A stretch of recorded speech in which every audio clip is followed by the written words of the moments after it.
Assalamualaikum warahmatullahi wabarakatuh. Saya mau ini miring ya, risotto karena mungkin agak agak panjang dikit.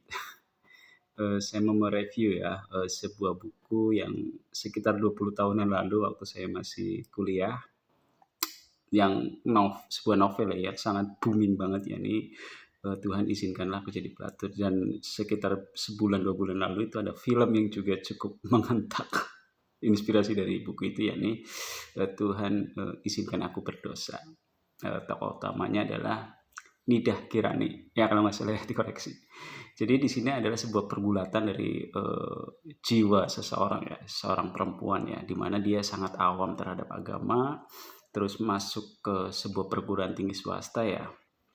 Kalau nggak salah perguruan tingginya agak-agak agamis ya, latar belakangnya agama. Terus di situ dia awam agama, jadi dia pengen tahu betul ya agama seperti apa. Jadi dia sering ngaji, biarpun terbatas ya, sering ngaji, sholat dijaga. Terus dia mulai mengenal terhadap ada sosok ustadz ya yang mengenalkan tentang agama, dalilnya pinter.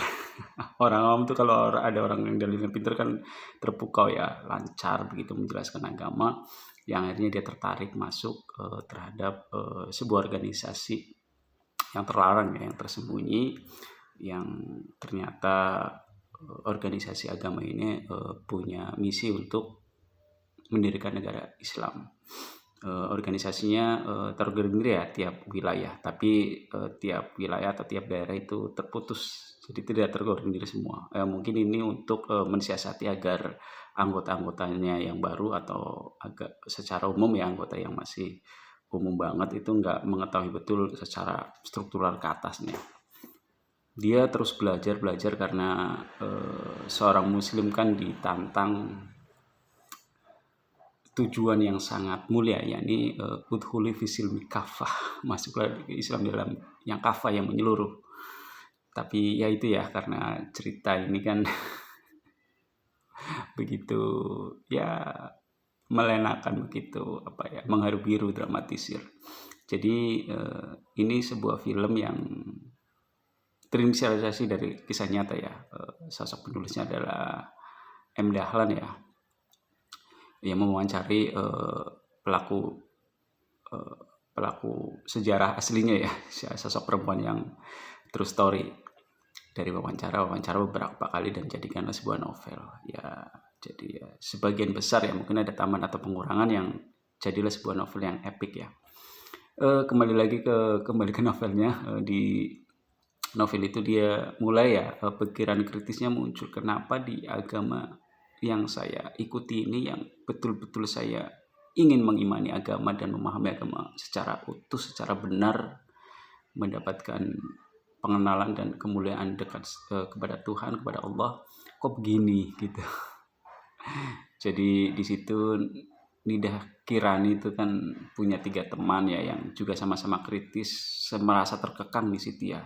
Kalau bertanya terhadap atasannya, terhadap seniornya, di situ dia buntu. Jadi kalau dia bertanya, ini sebenarnya organisasi apa, tujuannya apa, pemimpinnya siapa, terus bagaimana cara keorganisasiannya, mengorganisir itu putus, itu dianggap sebuah hal yang tabu, kualat ya. Akhirnya lama-kelamaan otaknya buntu dengan 3 temannya itu, dia kabur dari sebuah asrama, semacam kayak pondok gitu ya, cuma pondok yang tersembunyi ya, karena organisasi ini kan terlarang ya.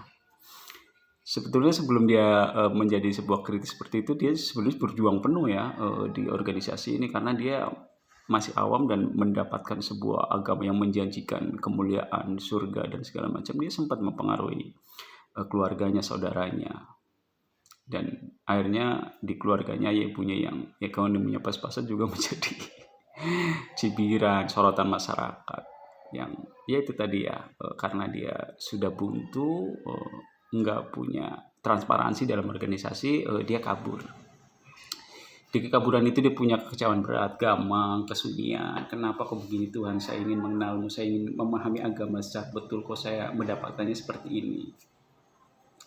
Ketika saya bertanya, kok tidak ada jawaban, apa maunya Tuhan. Jadi organisasi yang dia masuki ternyata yaitu tadi ya, dilarang oleh negara, terus di masyarakat juga kurang diterima karena kan keras dan sangat tertutup ya, tersembunyi. Dia gamang, akhirnya dia pelan-pelan mulai yaitu tadi ya, mendekati teman-teman dalam tanda kutip yang kurang baik ya. Dia minum-minum ya, alkohol gitu ya, mabuk-mabukan, terus akhirnya dia secara drastis mengenal teman-temannya yang aktivis kiri ya. Bagi teman-teman yang sudah pernah kuliah ya puluhan tahun lalu ya, tahulah aktivis kiri seperti apa, yang orangnya kritis dan sangat anti agama biasanya. Dia mengenal sebuah cinta di situ, ada sosok laki-laki yang begitu dekat mencintai dia, dan di sebuah kos atau tempat tinggal atau apa dia melepaskan keperawanannya di situ. Akhirnya ya itu tadi, kok cowok begini, dikira seorang mahasiswa yang kritis di sebuah forum seminar yang begitu elegan ini ya ujung-ujungnya selangkang. Akhirnya ada salah satu temannya menawarkan, mau nggak nanti ada kenalan dia ingin pakai dia gitu ya, ingin main dan dibayar sekian. Akhirnya dia pikir-pikir gimana ya, akhirnya dia mau, karena perenungan, iya ya, tubuh saya sering dinikmati oleh pacarnya, oleh teman-temannya dengan gratisan. Akhirnya dia menyetujui untuk ikutan itu, dan ternyata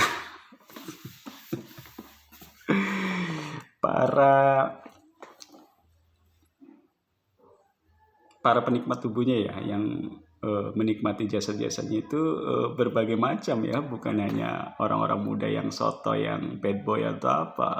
Di situ ada yang agamawan, ada yang